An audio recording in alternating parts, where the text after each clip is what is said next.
করবে। শুধু তাই নয়, আরেকটা হাদিসের মধ্যে বিশ্বনবী বলছেন, আন-নুমান ইবনে বাশীর রাদিয়াল্লাহু তাআলা আনহু قال قال رسول الله صلى الله عليه وسلم, নুমান ইবনে বাশীর রাদিয়াল্লাহু তাআলা আনহু বলেন, রাসূল সাল্লাল্লাহু আলাইহি ওয়াসাল্লাম বলেছেন, আল মুমিনু কারাজুলিন ওয়াহিদ, মুমিনরা হলো একটি দেহের মতো। আল্লাহর নবী হাদিসের মধ্যে মুসলমানদের উদাহরণ দিলেন। মুসলমানদের ব্যাখ্যা দিতে গিয়ে বললেন, মুসলমানদের উদাহরণ দিতে গিয়ে বললেন, মুসলমানরা হলো একটা দেহের মতো। আল্লাহর নবী বলছেন, ইনস্তাকা আইনুহু ইশতাকা কুল্লুহু, যেমন কোন ব্যক্তির একটা দেহে যদি চোখ ব্যথা হয়, ব্যথা অনুভব করে, যদি চোখ ব্যথিত হয় পুরো শরীরটা ব্যথা অনুভব করে। যদি চোখ ব্যথা অনুভব করে তাহলে গোটা শরীরটাই ব্যথা অনুভব করে।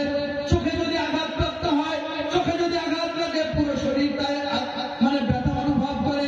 আল্লাহ নবী বলছেন ইনস্তাকা, আল্লাহ নবী বলছেন ইনস্তাকা রাসুহু, যদি কোন ব্যক্তির মাথাটা ব্যথা হয়, মাথা ব্যথিত হয়, তাহলে আল্লাহ নবী বলছেন ইনস্তাকা কুল্লুহু, পুরো শরীরটাই ব্যথা অনুভব করে। কারণ না, মাথা ব্যথা হলে ঘুমাবে, হাত ব্যথা হলে পা ঘুমায়, চোখ ঘুমায়। আল্লাহ নবী এটাই বলছে, মুসলমানরা হলো একটা দেহের মতো, যেমন দেহের এক অঙ্গ ব্যথা হলে আর এক অঙ্গ ঘুমায় না, মুসলমানরাও এইরকম হওয়া জরুরি। মুসলমানদের এমনই হওয়া দরকার। আজকে সারা পৃথিবীতে, এমনকি আফ্রিকার জঙ্গলে যদি মুসলমান নির্যাতিত হয় আর এখানে আপনি শান্তিতে ঘুমাবেন, জানতে হবে আপনার ভিতরে ঈমান বলতে কোন জিনিস এখন পর্যন্ত আসেনি, আপনার ভিতরে নেফাকের ভাইরাস আছে। কারণ আপনি যদি একজন মুসলমানের নির্যাতনের কারণে আপনার ভিতরে ব্যথা না আসে, আপনি যদি দুঃখিত না হন, ব্যথিত না হন, তাহলে জানবেন আপনি পরিপূর্ণ ঈমানদার হতে পারেননি। আর আপনার ভিতরে এই নেফাকের ভাইরাস ঢুকে আছে। আর এই ভাইরাস দুনিয়ার কোন ল্যাবরেটরিতে ধরা পড়বে না। এই ভাইরাস ধরতে হলে কোরআন এবং সেই হাদিসের ল্যাবরেটরিতে আসতে হবে। আল্লাহর নবী এটাই বলছেন, মুমিনরা হলো একটা দেহের মতো। যদি নিজেকে মুমিন দাবি করেন তাহলে আপনাকে এটা মানতে হবে যে আরেকজন মুসলমান ব্যথা অনুভব করলে, ব্যথিত হলে আপনাকেও ব্যথা অনুভব করা লাগবে। সম্মানিত উপস্থিতি, বলছিলাম আজকে সারা পৃথিবীতে মুসলমান নির্যাতিত হওয়ার এটা হচ্ছে এক নম্বর কারণ, যে আজকে মুসলমান ঐক্যবদ্ধ নষ্ট করেছে, ইউনিটি নষ্ট করেছে, যার কারণে আজকে সারা পৃথিবীতে মুসলমান নির্যাতিত। নাম্বার 2, আল্লাহ রাব্বুল আলামিন পবিত্র কোরআন মাজিদের মধ্যে বলেছেন, আফাতুমিনুনা বিবাদিল কিতাবি ওয়া তাকফুরুনা বিবাদ ফামা জাযাউ মান ইয়াফআল যালিকা মিনকুম ইল্লা খিযুরুন ফিল হায়াতিদ দুনিয়া ওয়া ইয়াওমাল কিয়ামাতি ইউরাদ্দুনা ইলা আশাদ্দিল আযাব। আল্লাহ রাব্বুল আলামিন বলেন, আজকে সারা পৃথিবীতে মুসলমান নির্যাতিত হওয়ার 2 নম্বর কারণ, আল্লাহ রাব্বুল আলামিন পবিত্র কোরআন মাজিদের মধ্যে বলছেন, আফাতুমিনুনা বিবাদিল কিতাবি ওয়া তাকফুরুনা বিবাদ। মাইকের সাউন্ড এমন হচ্ছে না।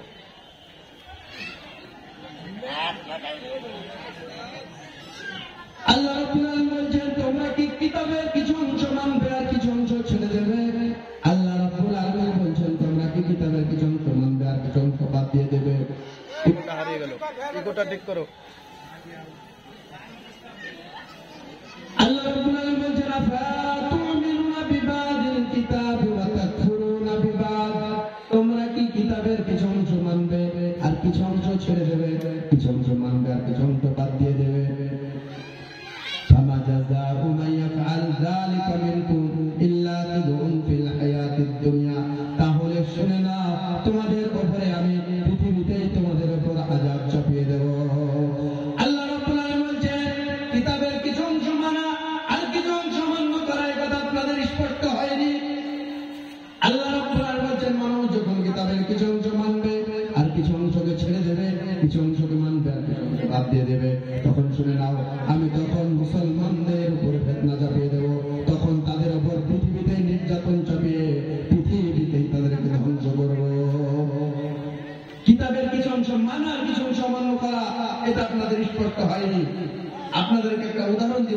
বুঝতে সুবিধা হবে। আপনাকে উদাহরণটা একটু পরে দিচ্ছি, তার আগে একটা কথা আপনি বলেন। আমাদের সমাজে এমন কিছু মুসল্লি আছে যাদেরকে শুধু রমজানে দেখা যায়, রমজান চলে গেলে এদেরকে খুঁজে আর পাওয়া যায় না, হারিয়ে যায়। মুসল্লি না আপনাদের দিকে নাকি? এমন মুসল্লি নাই শুধু রমজানে পড়ে আছে। আবার এমনও মুসল্লি আছে যারা শুধু জুমার দিনে বড় লম্বা পাঞ্জাবি পরে মাথায় টুপি দিয়ে আগের কাতারে বসে,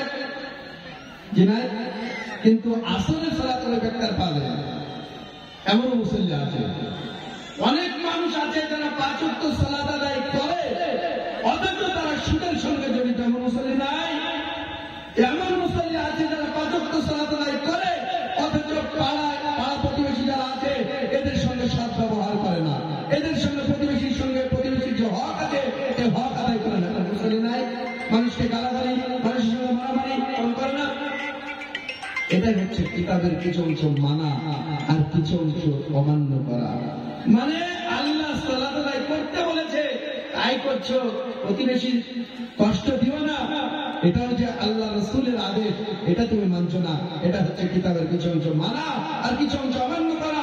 আল্লাহ রাব্বুল আলামিন এটাই বলছেন, যখন তোমরা কিতাবের কিছু অংশ মানবে আর কিছু অংশ ছেড়ে দেবে, জেনে নাও তখনই তোমাদের উপর ফিতনা নির্যাতন চাপিয়ে দেব। সম্মানিত উপস্থিতি, আরেকটা উদাহরণ দিলে ভালোভাবে বুঝতে সুবিধা হবে। আমাদের সমাজে আমরা দুটো প্রজাতি দেখি, একটা হচ্ছে মাছি আর একটা মৌমাছি। আপনারা দেখেছেন তো? একটা মাছি আর একটা মৌমাছি। এই মৌমাছির নাম দিয়ে পবিত্র কোরআনে আল্লাহ একটা সূরা অবতীর্ণ করেছেন, সূরার নাম আল। এই মৌমাছির নাম দিয়ে একটা সূরা অবতীর্ণ করলেন, তার মানে বুঝতে হবে এই সূরা, এই মৌমাছির ভিতরে কিছু আদর্শ আছে, কিছু গুণাবলী আছে, যেগুলো আমরা যদি ফলো করি তাহলে মুসলমানদের সমাজ পরিবর্তন হওয়ার জন্য এই মৌমাছির আদর্শই যথেষ্ট। আর একটা প্রজাতি আছে, এটা হচ্ছে মাছি। এই মাছি মানুষের কাছে ঘৃণিত, মাছি মানুষের কাছে নিন্দিত, কিন্তু মৌমাছি মানুষের কাছে নন্দিত, মানুষের কাছে ভালো। মৌমাছি কামড় দিলেও মৌমাছিকে এই মানুষ ভালোবাসে, কারণ মধু পায়। মৌমাছি থেকে মধু সংগ্রহ করে এই শরীরকে মানে পুষ্টিযুক্ত খাবার দিতে ওই মধু সংগ্রহ করে মধু পান করে। তাহলে এই জন্য মধুর ভালো গুণ আছে। আপনাকে মৌমাছি সম্পর্কে আগে ক্লিয়ার করি। এই মৌমাছির আরো কিছু গুণ আছে। এই মৌমাছি সম্পর্কে আমাদের গবেষণা করার দরকার ছিল, কিন্তু আমরা পারিনি আমরা গবেষণা করতে।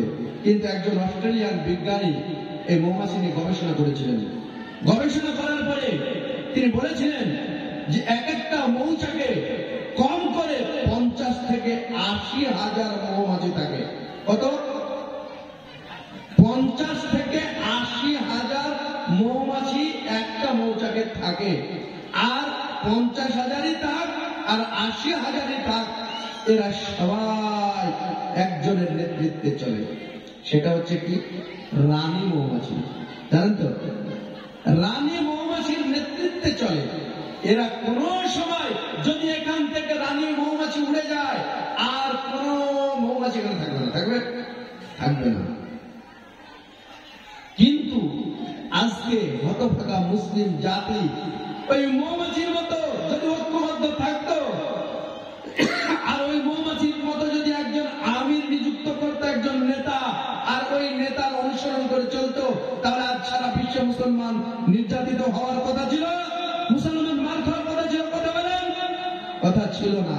কিন্তু আজকে আমরা পারি না ওগুলো বাস্তবায়ন করতে, যার কারণে আজ মার খাচ্ছি, অথচ মাছকে নিন্দিত। কেন জানেন? এই মৌমাছির গুণ হলো মৌমাছি সবসময় ভালো জায়গাতে থাকে, কোন সময় এই পায়খানা প্রসাবখানায় পাবেন না। এদেরকে সবসময় ফুলের আগায় পাবেন, খেজুরের আগায় পাবেন, খেজুর গাছের আগায় খেজুরের রস চুষে খাচ্ছে, মিষ্টির পাতিলে বসে মিষ্টির রস চুষে খাচ্ছে। তবু এরা পায়খানা প্রসাবখানা টয়লেট আপনার ওই ডাস্টবিন এদেরকে পাবেন না। কিন্তু মাছি দেখবেন এরা খাবারেও থাকে, আবার পেশাব পায়খানাতেও থাকে, খাবারেও থাকে, ডাস্টবিনেও থাকে। মানে এরা হচ্ছে ওই খারাপ জায়গাতে থাকে, ভালো জায়গাতেও থাকে। এই জন্য মাছি নিন্দিত, তাই মাছিকে যেখানে পায় সেখানে মানুষ থাপ্পড় লাগায়। আজকে আমাদের সমাজে ওই মাছির আদর্শের মানুষ ঢুকেছে, যার কারণে আজকে মুসলমান যেখানে যাচ্ছে সেখানে থাপ্পড় খেয়ে ঘুরে আসছে, যেখানে যাচ্ছে সেখানে মুসলমান মার খেয়ে চলে আসছে। কেন? ওই মৌমাছির মতো এরা ভালো জায়গাতে মসজিদে যাচ্ছে, আবার মসজিদ থেকে বেরিয়ে হারাম কাজের সঙ্গে জড়িত। এরা ভালো কাজের জন্য মসজিদে যাচ্ছে, জালসার মাহফিলে বসে আছে, আবার কালকে দেখবেন গানের মাহফিলে এদেরকে পাওয়া যাবে। এইরকম দুই শ্রেণীর মানুষ যতদিন পর্যন্ত আমাদের সমাজে থাকবে ততদিন পর্যন্ত সারা বিশ্বে মুসলমান নির্যাতিত হবে। সম্মানিত উপস্থিতি, আর একটা মৌমাছির গুণ আছে। এই মৌমাছির গুণ হলো মৌমাছি সবাই করবে। ছোট্টবেলায় একটা কবিতা পড়েছিলাম, আপনারাও পড়েছেন হয়তো। মৌমাছি মৌমাছি কোথা যাও, নাচি নাচি দাঁড়াও না একবার ভাই। ওই ফুল ফোটে মনে যায় মধু আনন্দে, দাঁড়াবার সময় তো নাই। কবি মৌমাছিকে জিজ্ঞেস করছে, মৌমাছি দাঁড়াও। মৌমাছি বলছে, আমার দাঁড়ানোর সময় নাই, আমি এখন মধু সংগ্রহের জন্য যাচ্ছি, আমার এখানে সময় নষ্ট করলে হবে না। এক একটা মৌমাছি ডেলি দিন এই মধু সংগ্রহের জন্য 50 মাইল ছোটাছুটি করে, 50 মাইল ছোটাছুটি করে এরা মধু সংগ্রহ করে। অথচ এই মুসলিম জাতি সবকিছু আমরা আলেম ওলামাদের কাঁধে ছেড়ে দিয়ে আমরা মুসলিম জাতি লেজ গুটিয়ে বসে আছি। আমরা সমাজের উন্নতি করতে চাই না, মানুষের কাছে দাওয়াত পৌঁছাতে চাই না। আমরা শুধু মনে করেছি যে এটা আলেম ওলামারাই সবকিছু করবে আর আমরা এখন শুধু বসে থাকবো, এটাই আমাদের কাজ।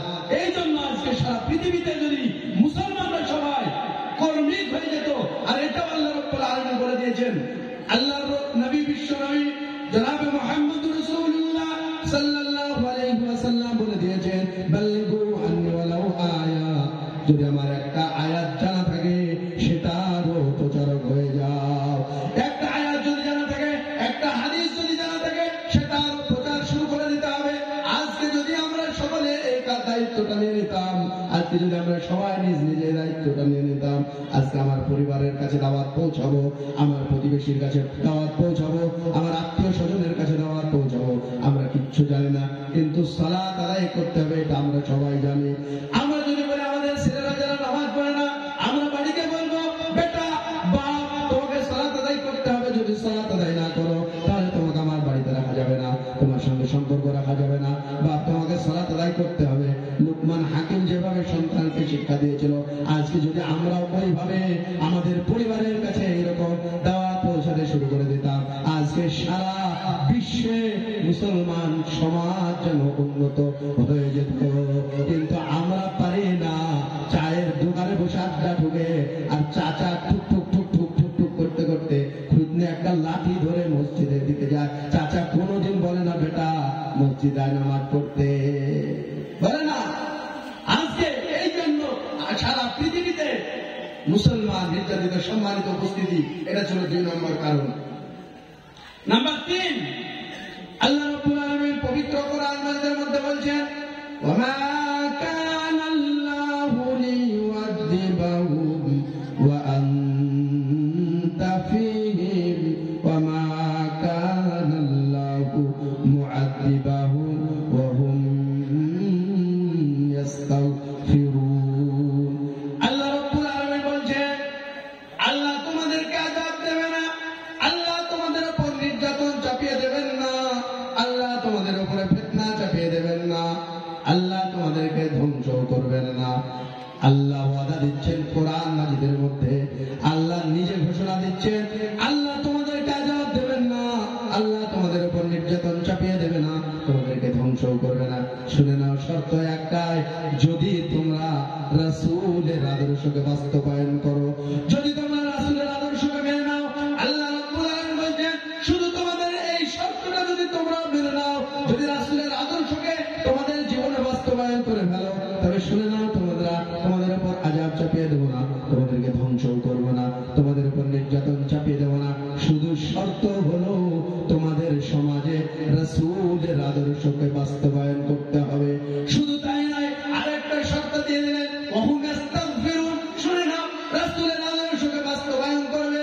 আরেকটা শর্ত, সেটা হচ্ছে শুধু রাসূলের আদর্শকে বাস্তবায়ন করলে হবে না, তোমরা সবাই মানুষ, কুল্লু বানি আদম খাত্তাউন, প্রত্যেকটা আদম সন্তান বসে থাকলে হবে না। আল্লাহ বলছেন সঙ্গে সঙ্গে তওবা।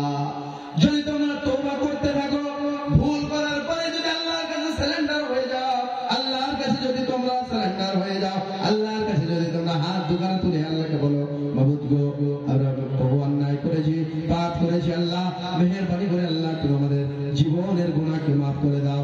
আল্লাহ রাব্বুল আলামিন বলছেন, আল্লাহর নবী হাদিসের মধ্যে বলেছেন, যদি বান্দা হাদিসে কুদসির মধ্যে পাওয়া যায়, আল্লাহ রাব্বুল আলামিন ঘোষণা দিয়েছেন, যদি বান্দা পাহাড় সমান পাপ করে ফেলে, তাহলে আল্লাহ সাগরের পানির সমান দয়া দিয়ে বান্দার কাছে হাজির হয়ে যায়। শুধু আল্লাহ বলেন, বান্দা শুধু একবার আমাকে ডাকো রব্বানা বলে, যদি একবার ডাকতে পারো রব্বানা, গভীর রাত্রে আল্লাহ রাব্বুল আলামিন প্রথম আসমানে নেমে আসেন। নেমে আসার পরে সারা পৃথিবীর দিকে লক্ষ্য করে বলেন, কই আমার বান্দা, কে আমাকে ডাকবে আমি তার ডাকে সাড়া দেবো, কে আমার কাছে কি চাইবে আমি তাকে তাই দেবো। আল্লাহ যখন ডাক দেয়, তখন যদি গভীর রাত্রে কোন বান্দা হাজারো পাপ করে, যদি পৃথিবী ভর্তি পাপ করে, আর যদি তাতে শিরকের পাপ না থাকে, আল্লাহ রাব্বুল আলামিন বলে দিয়েছে, শুধু একবার বল রব্বানা, প্রভু হে আমি জীবনে বহু অন্যায় করেছি, পাপ করেছি, রব্বুল আলামিন আমার জীবনের পাপকে তুমি মাফ করে দাও। আল্লাহ বলছেন, সঙ্গে সঙ্গে আমি জীবনের পাপকে মাফ করে দেব। আল্লাহ রাব্বুল আলামিন তাই বলছেন, আমি তোমাদেরকে আযাব দেব না, তোমাদের উপর ধ্বংস চাপিয়ে দেব না, শুধু শর্ত দুটো। একটা হচ্ছে তোমাদের সমাজে রাসূলের আদর্শকে বাস্তবায়ন করতে হবে, আরেকটা শর্ত হচ্ছে, শুনে না, যদি তোমরা তওবা করতে থাকো, আল্লাহ তোমাদের উপরে আযাব দেবেন না। বলেন, আজকে রাসূলের আদর্শ আমরা বাস্তবায়ন করতে পেরেছি? যুবক, তোমার সাথে আমার কথা আজকে বলতে চাই, আজকে আমরা ওই রাসূলের আদর্শকে বাস্তবায়ন করতে পারিনি। আজকের সমাজের যুবকেরা ওই আইপিএল প্লেয়ারদের অনুসরণ করে ছেঁড়া প্যান্ট পরেছে, ওই আইপিএল প্লেয়ারদের অনুসরণ করে ছেঁড়া জামা পরেছে, ওই আইপিএল বেঈমান প্লেয়ারদের অনুসরণ করে তেরে নাম চুল কেটেছে। আজকে বলেন, এই নবীর আদর্শ এদের ভালো লাগেনি, এই মুসলিম যুবকের আদর্শ, এই রাসূলের আদর্শ পছন্দ হয়নি, এদের ভালো লেগেছে ওই ইহুদি খ্রিস্টানদের আদর্শ, ওই ইহুদি খ্রিস্টানের আদর্শকে এরা গ্রহণ করেছে, রাসূলের আদর্শ গ্রহণ করতে পারেনি। অথচ আল্লাহ স্বয়ং রাসূলের আদর্শ সম্পর্কে বলছেন, লাকাদ কানা লাকুম ফি রাসূলিল্লাহি উসওয়াতুন হাসানা, পৃথিবীর মানুষ শুনে নাও, তোমাদের জন্য উত্তম আদর্শ রয়েছে রাসূলের মধ্যে। পৃথিবীতে তোমরা যে কাজ করবে রাসূলকে ফলো করবে, তোমরা যে কাজই করবে রাসূলকে ফলো করবে, তোমাদের জন্য উত্তম নমুনা রয়েছে রাসূলের মধ্যে, তোমাদের জন্য উত্তম আদর্শ রয়েছে রাসূলের মধ্যে। বলেন, যাকে আল্লাহ বললেন যে পৃথিবীর মানুষ তোমাদের জন্য উত্তম চরিত্র, উত্তম নমুনা রয়েছে রাসূলের মধ্যে। যুবক, তোমার এই নবীর আদর্শ তোমার পছন্দ হয়নি, ওই বেঈমানদের অনুসরণ করে চলেছো, আর তুমি বলো মুসলমান মার খাচ্ছে কেন? খাবে না। আল্লাহ এই তোমাদের এই পাপ দেখতে দেখতে, তোমাদের এই অন্যায় দেখতে দেখতে আল্লাহর রহমতের ওই দরজা বন্ধ হয়েছে, তাই আজকে সারা পৃথিবীতে আল্লাহর সাহায্য আসছে না। সম্মানিত উপস্থিতি, বলছিলাম আল্লাহ রাব্বুল আলামিন পবিত্র কোরআনে বলছেন, ইন্নাকা লাআলা খুলুকিন আযীম, নিশ্চয় নবী তুমি উত্তম চরিত্রের অধিকারী, যাকে আল্লাহ স্বয়ং সার্টিফিকেট দিলেন, নবী তুমি উত্তম চরিত্রের অধিকারী। যুবক, তোমার এই নবীর আদর্শ ভালো লাগেনি, যুবক তোমার এই নবীর আদর্শ পছন্দ হয়নি, অথচ আল্লাহ বলছেন, নবী তুমি উত্তম চরিত্রের অধিকারী, এত সুন্দর চরিত্রের মানুষটাকে তোমরা মেনে নিতে পারোনি, তাহলে বলো সারা পৃথিবীতে মুসলমান নির্যাতিত হবে না? অবশ্যই হবে। সম্মানিত উপস্থিতি,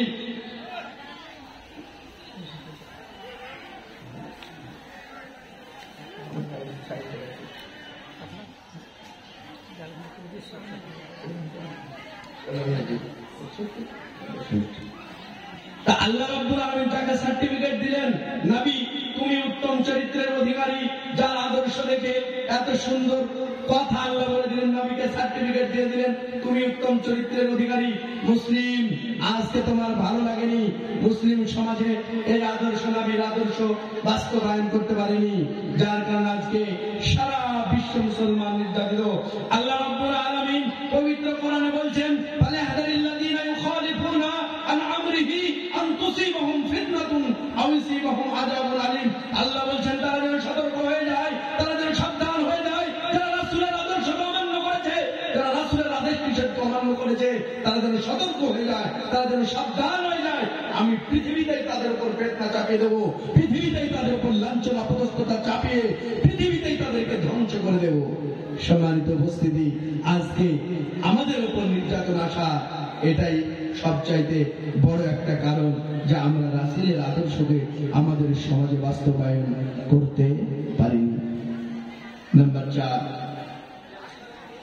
আল্লাহর নবী বলেছেন عن أنس رضي الله تعالى عنه قال قال رسول الله صلى الله عليه وسلم আনাস রাদিয়াল্লাহু তাআলা আনহু থেকে বর্ণিত রাসূল সাল্লাল্লাহু আলাইহি ওয়াসাল্লাম বলেছেন লা ইয়াকুনান্না ফি হাদিহিল উম্মতি খাসফুন ওয়া কাযফুন ওয়া মাসফুন ওয়া যালিকা ইযা শারিবুল খুমর ওয়াত্তাখাযুল কায়নাত ওয়া দারাবু বিল মাদিব। আনাস রাদিয়াল্লাহু তাআলা থেকে বর্ণিত বিশ্বনবী জনাব মুহাম্মদুর রাসূলুল্লাহ সাল্লাল্লাহু আলাইহি ওয়াসাল্লাম বলেছেন আমার উম্মতের ভিতরে 3টি আযাব নেমে আসবে।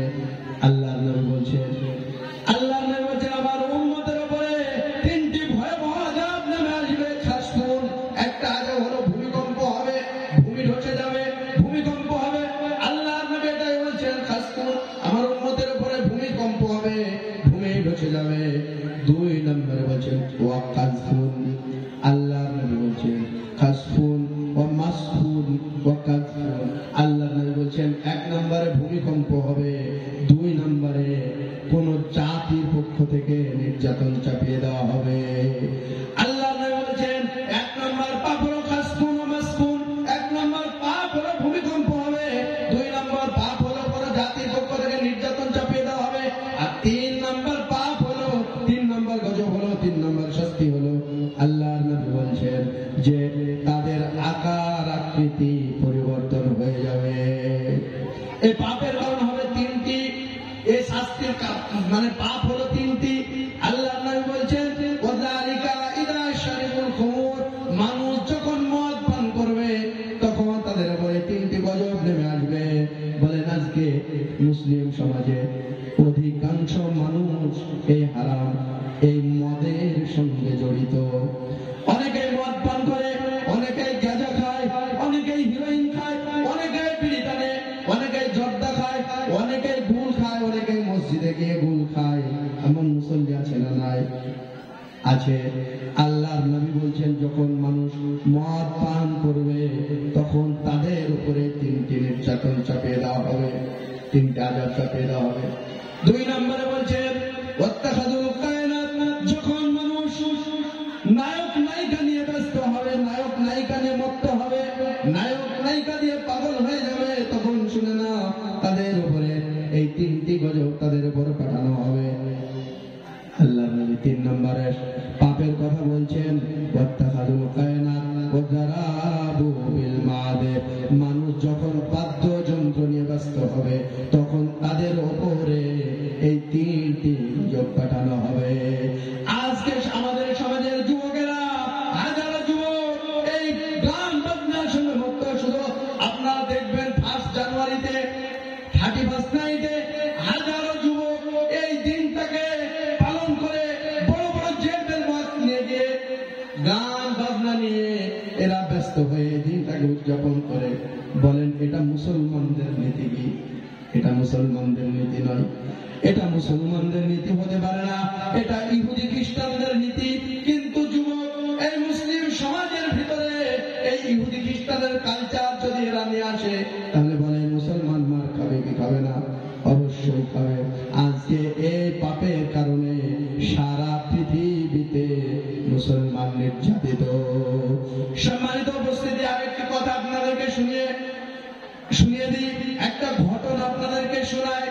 যদি আমাদেরকে সারা পৃথিবীতে যদি আমরা বিজয় লাভ করতে চাই, সারা পৃথিবীতে যদি আমরা মা থেকে বেঈমানদের হাত থেকে বাঁচতে চাই, তাহলে আরেকটা জিনিস আমাদেরকে করতে হবে, সেটা হলো আল্লাহ রাব্বুল আলামিন বলে দিয়েছেন।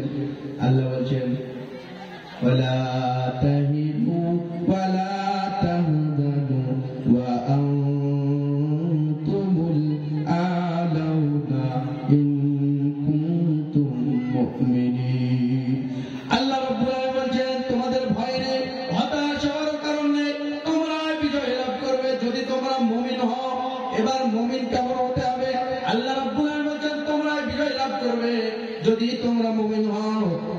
ভয় নেই, হতাশার কারণ নেই। একটা ঘটনা আপনাদেরকে শোনায় যে ঈমান থাকলে কিভাবে বিজয় লাভ করা সম্ভব। বিশ্বনবী শুধু মদিনার মাটিতে শাসন করছে, সারা পৃথিবীতে বেঈমান শাসন করছে, সারা পৃথিবী বেঈমানদের হাতে, সারা পৃথিবীতে বেঈমান রাজত্ব চালাচ্ছে। শুধু মদিনার মাটিতে বিশ্বনবী জনাবে মুহাম্মদুর রাসূলুল্লাহ, সকলে জোরে সোরে বলুন সাল্লাল্লাহু আলাইহি ওয়াসাল্লাম, শুধু মদিনার মাটিতে রাজত্ব করছে। মদিনার প্রেসিডেন্ট মুহাম্মদ সাল্লাল্লাহু আলাইহি ওয়াসাল্লাম সারা পৃথিবীতে বেঈমান শাসন করছে। ওইদিকে রোম সম্রাট হেরাক্লাস বাদশা তার কিছু গোয়েন্দা নিযুক্ত করলো। তার গোয়েন্দাগুলোকে নিযুক্ত করার পর বলল, তোমরা মদিনার মাটিতে যাও, সামান্য মদিনাকে শুধু মুসলিমরা দখল করে আছে, ওদেরকে দখলে থাকতে দেব না। আমরা ওই মদিনাকে দখল করে নেব, আমরা মদিনাকে আক্রমণ চালাবো, মদিনাতে আক্রমণ চালিয়ে মদিনাটাও আমরা দখল করে নেব, মুসলিমদের হাতে থাকবে না। তোমরা ওই গোয়েন্দাদেরকে বলছে, তোমরা যাও মদিনার মাটিতে, মদিনার মাটিতে যাও, যাওয়ার পরে দেখো মোহাম্মদ নামে ওই লোকটার পরিস্থিতি কি, ও কেমন প্রস্তুতি নিচ্ছে যুদ্ধের জন্য, ও কেমন প্রস্তুতি নিচ্ছে, কেমন তৈরি করেছে সেনা। গোয়েন্দা পাঠানো হলো। রোম সম্রাট হেরাক্লাস বাদশা গোয়েন্দাগুলোকে পাঠিয়ে দিলেন।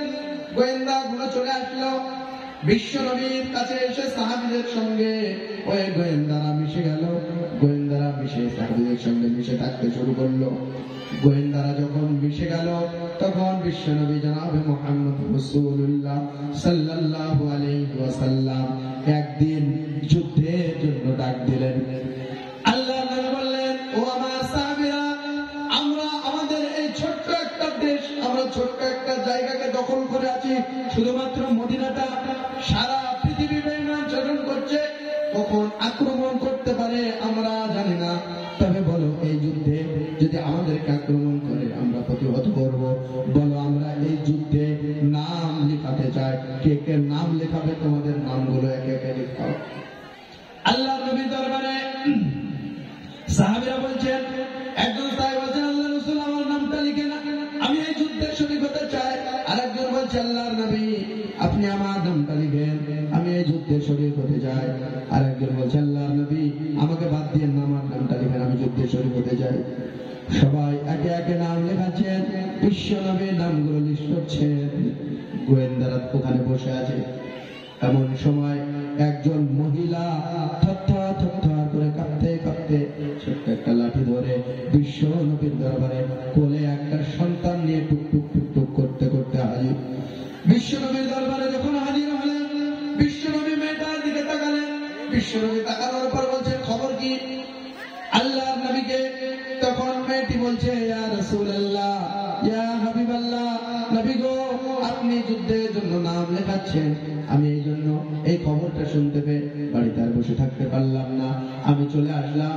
নবীজি গো, এই যুদ্ধের জন্য আপনি আমার এই কোলের বাচ্চা শিশুটির নামটা লিখে দে। আল্লাহ নবী বলছেন, মহিলা, তোমার কি মাথা খারাপ হয়েছে? তুমি কি পাগল হয়েছো? তুমি কি কথা বলছো? এই বাচ্চা ছেলে কোলে করে হাঁটতে পারে না, বসতে পারে না, বাচ্চা ছেলের নামটা কি করে লিখাবো যুদ্ধের ময়দানে? ও কি করবে? আল্লাহ নবীকে মহিলা বলছেন, ইয়া রাসূলুল্লাহ, ইয়া হাবিবাল্লাহ, নবী গো, আমিও জানি এ বাচ্চা যুদ্ধ করতে পারবে না, এ বাচ্চা আপনাকে সাহায্য করতে পারবে না, এটা আমিও জানি।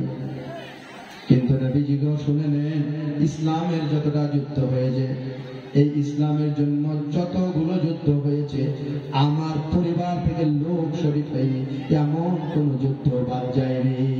আল্লাহ নবী বলছে, ইয়া রাসূলুল্লাহ, ইসলামের যতটা যুদ্ধ আপনি করেছেন, যতটা যুদ্ধ হয়েছে, প্রত্যেকটা যুদ্ধে আমার পরিবার থেকে লোক শহীদ হয়েছে। হয় আমার পিতা হয়েছে, না হয় আমার ছেলে হয়েছে, না হয় আমার স্বামী হয়েছে, না হয় আমার ভাই হয়েছে, না হয় আমার সন্তান হয়েছে। কিন্তু ইয়া রাসূলুল্লাহ, যতটা যুদ্ধে আমার পরিবার থেকে লোক শহীদ হয়েছে, কেউ আর ফিরে আসেনি, সবাই শহীদ হয়ে গেছে। আল্লাহ নবীকে বলছেন, নবীজি গো, আমার পরিবার থেকে প্রত্যেকটা যুদ্ধে শহীদ হয়েছে, কিন্তু আর কেউ ফিরে আসেনি। ইয়া রাসূলুল্লাহ, ইয়া হাবিবাল্লাহ, নবীজি গো, আপনি এই যুদ্ধের জন্য নাম লেখাচ্ছেন, আর আমি সংবাদটা শুনলাম, কিন্তু নবীজি, এই যুদ্ধে আমার পরিবার থেকে লোক শরীক হওয়ার মতো আর কেউ না।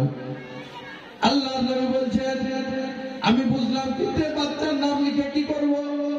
আল্লাহর নবী বলছেন, আল্লাহর নবীকে মহিলা বলছেন, ইয়া রাসূলুল্লাহ, আমিও জানি, কিন্তু এই যুদ্ধের জন্য আপনি নাম লেখাচ্ছেন, আর আমার পরিবার থেকে লোক শরীক হবে এমন একটা লোক আর বাকি নাই, শুধু এই বাচ্চার ছেলেটা আছে। তাই নবীজি গো, আমি চাই না এই যুদ্ধটা আমার পরিবার থেকে লোক শরীক হবে না, এটা ফাঁকা চলে যাবে, এটা আমি চাই না নবীজি। তাই এই বাচ্চা সন্তানটাকে কোলে করে নিয়ে আপনার দরবারে হাজির হয়েছি। আল্লাহর নবী বললেন, আল্লাহর নবী বলছেন, মহিলা আমি জানি, এটা আমি বুঝলাম, কিন্তু তোমার কি হয়েছে, আমি কি করব? এই বাচ্চার নাম লিখে না আমাদেরকে সাহায্য করবে না যুদ্ধ করবে, কি করব? আল্লাহর নবীকে যখন এই কথা বলেছে, তখন মহিলা এবার ডাক দিয়ে বলছেন, ইয়া রাসূলুল্লাহ, ইয়া হাবিবাল্লাহ, নবী গো, আমিও জানি আমার ছেলে যুদ্ধের ময়দানে আপনাকে সাহায্য করতে পারবে না, আপনাকে যুদ্ধ করতে পারবে না, আমার এই সন্তান আমিও জানি, কিন্তু নবীজি আপনি শুনে নেন, আপনাকে বলছি, আমার এই বাচ্চা যুদ্ধ করতে পারবে না ঠিকই, কিন্তু আপনারা যুদ্ধ করবেন, বেঈমানেরা আপনাদেরকে আঘাত করবে, তখন শুনে নেন।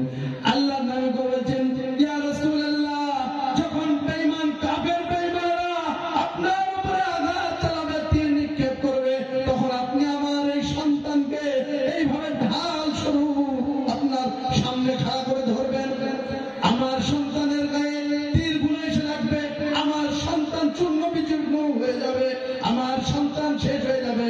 নবীজি গো, আপনি বেঁচে থাকবেন, আপনি যুদ্ধ চালিয়ে যাবেন, আপনি আমার সন্তানকে ঢাল স্বরূপে ভাবে ধরবেন, আমার সন্তান মরে যাক, আমার সন্তান শেষ হয়ে যাক, আমার সন্তান চিরে যাক, আমার সন্তান টুকরো টুকরো হয়ে যাক, দেখার দরকার নাই। নবীজি গো, আপনার গায়ে যেন আঘাত না লাগে, এই জন্য আপনি আমার এই সন্তানকে এইভাবে ঢাল স্বরূপ ব্যবহার করবেন। বিশ্ব নবীর কাছে মহিলা যখন এই কথা বলেছে, ওই হেরাক্লিয়াস বাচ্চা গোয়েন্দা যত ছিল সবাই উঠে হেরাক্লিয়াস বাচ্চার কাছে ফিরে গিয়ে বলছে, বাচ্চা, ও বাচ্চা, যাবেন আপনি, শুনুন শুনুন শুনুন, ওই মদিনাকে আক্রমণ করবো বলেছেন, ওই মদিনাকে আক্রমণ করা তো দূরের কথা, ওই মদিনার দিকে আপনি চোখ তুলে তাকাবো এই কথাটাও ভাবেন না, ওই মদিনার মানুষদের যা ইমানের স্ত্রীর দিকে আসলাম, আপনার এই শক্তি ওদের কাছে কোনোদিনও বিজয় লাভ করতে পারবে না। জোরে বলা যাবে না সুবহানাল্লাহ? এত ইমানের স্ত্রী নিজের কোলের সন্তানকে এই যুদ্ধের জন্য ঢাল স্বরূপ ব্যবহার করতে যাই জাতি দিয়ে দিতে পারে, এই জাতি কোনো জায়গায় মার খাওয়ার জাতি নয়, এই জাতি কোনো জায়গায় আপনার লাঞ্ছিত অপমানিত হওয়ার জাতি নয়, কিন্তু আজকে আমরা হচ্ছি, কারণ ওই সাহাবীদের মতো ঈমান আমাদের মধ্যে নেই।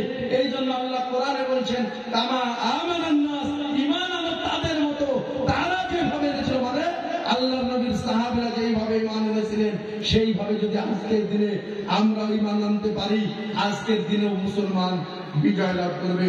সম্মানিত উপস্থিতি, সময় সংক্ষিপ্ত, এবার আপনাদের সাথে আমার কথা।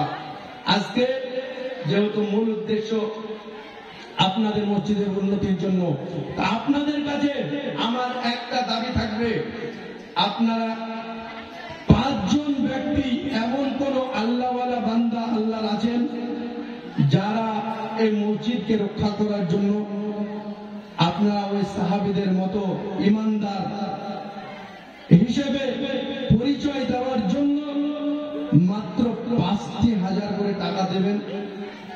উঠবেন না কেউ, টাকা না দিয়ে বসে থাকেন, কিন্তু উঠে চলে যাবেন না। আরো কথা আছে, উঠে যাবেন না, টাকা দিতে পারলে দেন, না দিতে পারলে বসে থাকেন, কিন্তু উঠে যাবেন না। আপনাদের কাছে আমার দাবি, 5,000 করে টাকা আল্লাহর কোন বান্দা, মা বোনেদের কাছে অনুরোধ, আপনারা যদি পারেন আপনাদের মধ্য থেকে হোক কিংবা আমার ভাই বাবজিদের মধ্য থেকে হোক, মাত্র 5,000 করে টাকা 5 জন ব্যক্তি দেনেওয়ালা। আল্লাহর কোন বান্দা আছেন, এমন কোন বান্দা আছেন আল্লাহর, যে এই মসজিদকে রক্ষা করার জন্য মাত্র 5,000 করে টাকা দেবেন? নাই এমন বান্দা? আল্লাহর কোন বান্দা এমন নাই 5,000 করে দেওয়া দেনেওয়ালা? মাত্র 5,000 করে 5 জন ব্যক্তি দেবে। একটু তাড়াতাড়ি বলবেন, যারা ভাবছেন দিব দিব একটু তাড়াতাড়ি বলেন। 5 জন ব্যক্তি মাত্র 5,000 করে টাকা।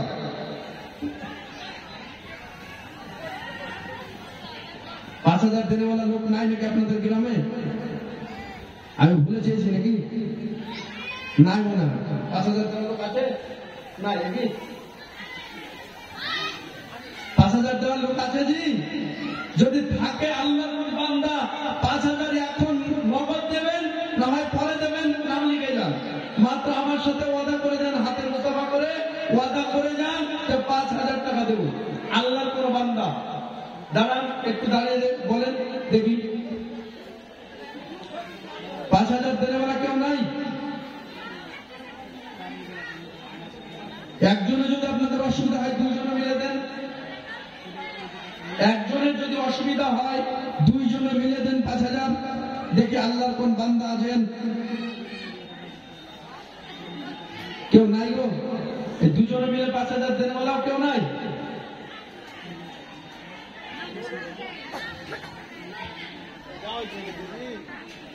দুজনে মিলে 5,000 দেবেন এমন কোন লোক নাই? একটু দাঁড়িয়ে বলেন না। কেউ নাই গো? মা বোনদের মধ্যেও কেউ নাই?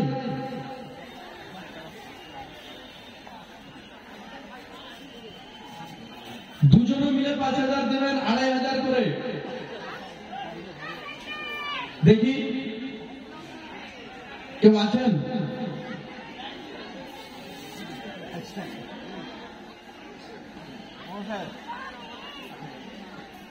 আপনি 8,000 লিল্লাহি তাকবীর। কি নাম? মোহাম্মদ আব্দুল হামিদ, উনি একজন জি, তো উনি সম্মানীয় ব্যক্তি। তো উনি 8,000 দেবে বলছিলেন, 10,000 দাবি করা হয়েছে। আপনি 10,000 দেবেন ইনশাল্লাহ? বলেন ইনশাল্লাহ। ইনশাল্লাহ বলেন। 10,000 তো অসুবিধা হয়নি? 10,000 ইনশাল্লাহ। লিল্লাহি তাকবীর। 5,000 দেনেওয়ালা লোক নাই, কিন্তু 10,000 দেনেওয়ালা লোক আছে ইনশাআল্লাহ। আল্লাহর ঘর, আল্লাহ বলছেন আল্লাহর ঘর হেফাজত করেনেওয়ালা কে? আল্লাহ করবেন হেফাজত। আল্লাহ তো হেফাজত করবেন, কোন দিক দিয়ে করবেন সেটা আল্লাহ ভালো জানেন। আল্লাহ মসজিদ, আল্লাহর ঘর, আল্লাহ এটাকে রক্ষা করবেন। তো যাই হোক, একজন হলো 10,000। আপনারা কেউ আছেন 5,000 বা 2 জনে মিলে 5,000 এমন? আর কেউ আছেন? একজন প্রথম একটু দোয়া করে দিই। আল্লাহ, ভদ্রলোক যিনি আছেন আল্লাহর বান্দা 10,000 টাকা দান করেছে, আল্লাহ তুমি তার দানকে কবুল করে নাও। আল্লাহ, কি নাম বললেন? আব্দুল হামিদ। আব্দুল হামিদ উনি 10,000 টাকা দিয়েছেন, আল্লাহ তুমি তার দানকে কবুল করে নাও। আল্লাহ যে আশায় যে উদ্দেশ্যে দান করেছে, আল্লাহ তুমি তার আশা উদ্দেশ্যকে পূর্ণ করে দাও। আল্লাহ তুমি তার রুজি রোজগারে বরকত দান করো। আল্লাহ তুমি তাকে হায়াতে তাইয়্যিবা ও সুস্থতা দান করো।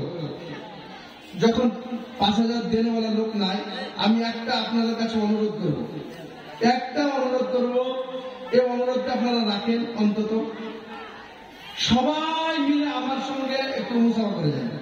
1 টাকা থেকে শুরু করে 10 টাকা, 500 টাকা, 50 টাকা, যে যেমন পারবেন সবাই একটু উঠেন। আপনাদের উদ্দেশ্য মসজিদের উন্নতি করবে, এটার দিকে খেয়াল রাখতে হবে।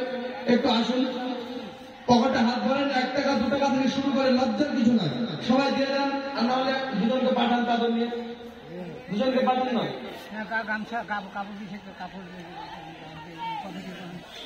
কমিটির লোক কারা আছেন আপনারা ভিতরে ঢুকেন, আপনারা আমার কাছে আসেন।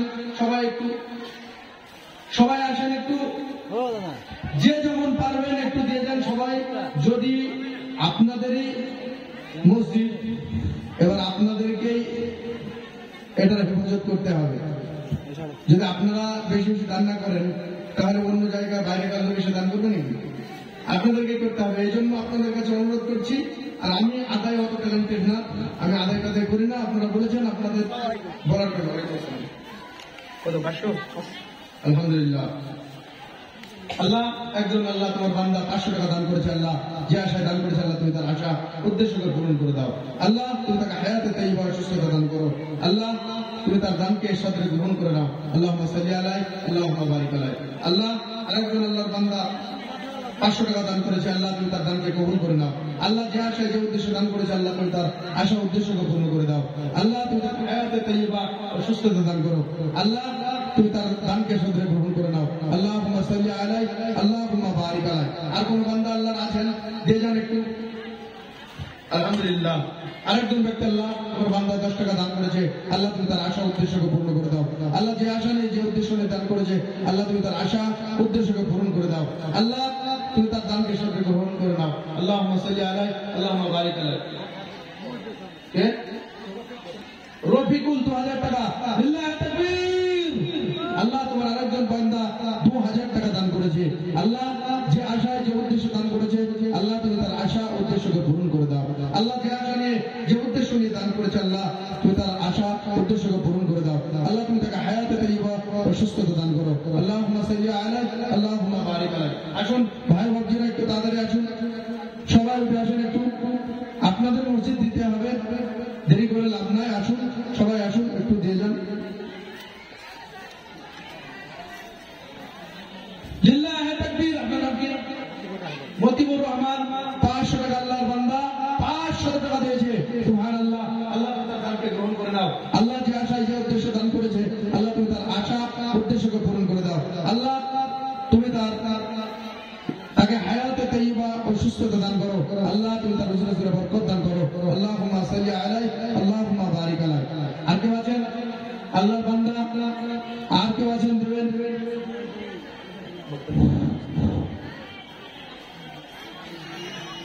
এই যুবকরা মাদ্রাসা কমিটি আপনারা আছেন, মহিলাদের দিকে গামছা দিয়ে কালেকশন করা, মহিলাদের দিকে গামছা দিয়ে কালেকশন করা, চাদর দিয়ে আদায় করা।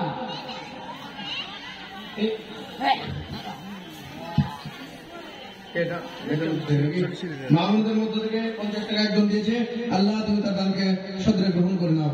আল্লাহ যে আশা নিয়ে যে উদ্দেশ্য নিয়ে দান করেছে, আল্লাহ তুমি তার দানকে কবুল করে নাও।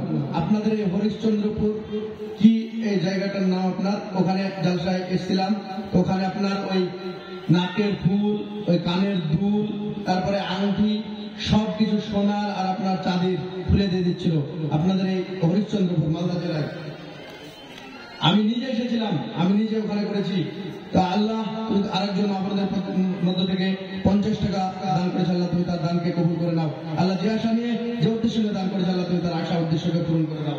আল্লাহুম্মা সাল্লি আলাইহি আল্লাহুম্মা বারিক আলাইহি। আপনাদের মধ্যে কি এমন নাই? আপনাদের গ্রামে মামুনদের কি এমন নাই যারা এরকম দিবেন? আপনাদেরই তো জেলা মালদায় হরিশ্চন্দ্রপুরে এসেছিলাম। তো হরিশ্চন্দ্রপুর কি জায়গাটা, গ্রামটার নাম মনে নাই, ওখানে এসেছিলাম। তো ওখানে আপনার কিছুদিন আগে, খুব বেশি দিন হয়নি, ওখানে সব ওইরকম দান করছিল। আলহামদুলিল্লাহ, দান দিয়ে খুব ভালো লাগছিল। আপনারা একটু আসেন, খুব দ্রুত আসেন। 500 টাকা করেন, 400 টাকা বাকি ফাইজউদ্দিন 500 টাকা। সুবহানাল্লাহ। 100 টাকা নগদ, 400 টাকা বাকি লিখে রাখেন। 100 টাকা নগদ, 400 টাকা বাকি। আল্লাহ তুমি তার দানকে কবুল করে নাও। ইসবালি 500 টাকা দিয়ে পাঠিয়েছে, একজন বাইরে আছে। কি নাম বলেন? ইউসুফ আলী 500 টাকা। আল্লাহ তুমি তার দানকে গ্রহণ করে নাও। আল্লাহ যে আশা যে উদ্দেশ্যে দান করেছে, আল্লাহ তুমি তার আশা উদ্দেশ্যকে পূরণ করে দাও। আল্লাহ তুমি তাদেরকে হায়াতে তাইয়্যিবা ও সুস্থতা দান করো, তার মনের আশাকে পূর্ণ করো। আল্লাহুম্মা সাল্লি আলাইহি আল্লাহুম্মা বারিক আলাইহি। আরেকটা জিনিস আপনাদেরকে বলি, আপনারা এই পর্দাটা করেছেন, এরকম পর্দা করবেন না, পুরোটা ঢেকে দেবেন।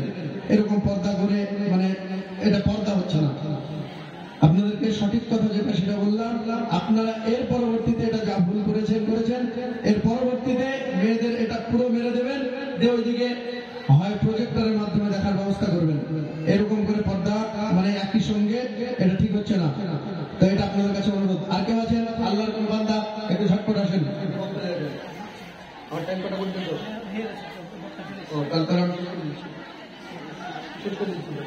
তো যাই হোক, আমি আপনাদের সম্মুখে এতক্ষণ পর্যন্ত বক্তব্য রাখলাম। বলার মাধ্যমে যদি ভাষাগত দিক থেকে কোনো ভুল ত্রুটি হয়ে থাকে বা বলার মাধ্যমে, আরেকজন ব্যক্তি শেষের বেলাতে 100 টাকা দান করেছে, আল্লাহ তুমি তার দানকে সাদরে গ্রহণ করে নাও। আল্লাহ তুমি তাকে হায়াতে তাইয়্যিবা সুস্থতা দান করো। কি এটার নাম কি? এটা কে দিয়েছে? আরেকজন বান্দা 200 টাকা, আল্লাহ তুমি তার দানকে গ্রহণ করে নাও। আরেকজন আল্লাহর বান্দা 100 টাকা, আল্লাহ তুমি তার দানকে গ্রহণ করে নাও। আল্লাহ তুমি তাকে হায়াতে তাইয়্যিবা সুস্থতা দান করো। আল্লাহুম্মা সাল্লি আলা, আল্লাহুম্মা বারিক আলাই। যাই হোক ভাই বাবজিরা, আপনাদের কাছ থেকে আমি বিদায় নিচ্ছি। তবে আমার সাথে যদি কেউ যোগাযোগ করতে চান, আমার নাম্বারটা নিয়ে রাখবেন, আমার সঙ্গে যোগাযোগ করেন, আমি নাম্বার দিয়ে দিচ্ছি। তো আমার সঙ্গে যোগাযোগ করবেন যদি কেউ ডেট নিতে চান। যাই হোক আমি এখান থেকে শেষ করলাম। সালাম সালাম সালাম সালাম, হাজারো সালাম, এবার আমি বিদায় নিলাম। সকলে ভালো থেকো, সুস্থ থেকো, এটাই আমার কামনা। ভুলে যাবে না, ভুলে যাবে না, এটা আমার বাসনা। সালাম সালাম, হাজারো সালাম, এবার আমি বিদায় নিলাম। যেতে মন চায় না তবু বাজে বিদায় বাসি, যেতে মন চায় না তবু বাজে বিদায় বাসি। এবার বন্ধু আসি আমি, এবার আমি আসি। সালাম সালাম, হাজারো সালাম, এবার আমি বিদায় নিলাম। সালাম সালাম, হাজারো সালাম, এবার আমি বিদায় নিলাম। সকলে ভালো থেকো, সুস্থ থেকো, এটাই আমার কামনা। ভুলে যাবে না, ভুলে যাবে না, এটাই আমার বাসনা। সালাম সালাম, হাজারো সালাম, এবার আমি বিদায় নিলাম। আসসালামু আলাইকুম ওয়া রাহমাতুল্লাহি ওয়া বারাকাতুহু। আলহামদুলিল্লাহ, জাযাকাল্লাহ জাযা। ভাইরা আমার, মা বোনেরা, একটা কথা, তাদের নিয়ামত বাদে জওয়াল। আলহামদুলিল্লাহ, আপনাদের সামনে এখন এমন একজন ব্যক্তি আসছেন, মাওলানা আব্দুল ওয়াহাব রহমানী, এই মালদা জেলার ভিতরে নাম করা আলেম আর মুফতি। আল্লাহ উনার রুহের যেন মাগফিরাত করে, দরজা বাগান করে, ফেরদাউস আলা জান্নাত পৌঁছায়। উনারই ছেলে বরজাউল্লাহ সাহেব, সিনিয়র মাদ্রাসার শিক্ষক, তিনি আসতেন আপনাদের সামনে। মাশাআল্লাহ, হাদিস কোরআন থেকে শুরু, হাদিস কোরআন থেকে উনি বর্ণনা করবেন। আপনারা কর্ণপাত করে শুনবেন। এদিক ওদিক আপনারা ঘোরাফিরি না করে আপনারা ঠিকভাবে এইসব স্কুলে চলে আসেন। 16 জায়গা থেকে ভাইয়ের আমার, উনি মূল্যবান কথাগুলো বর্ণনা করবেন ইনশাআল্লাহ।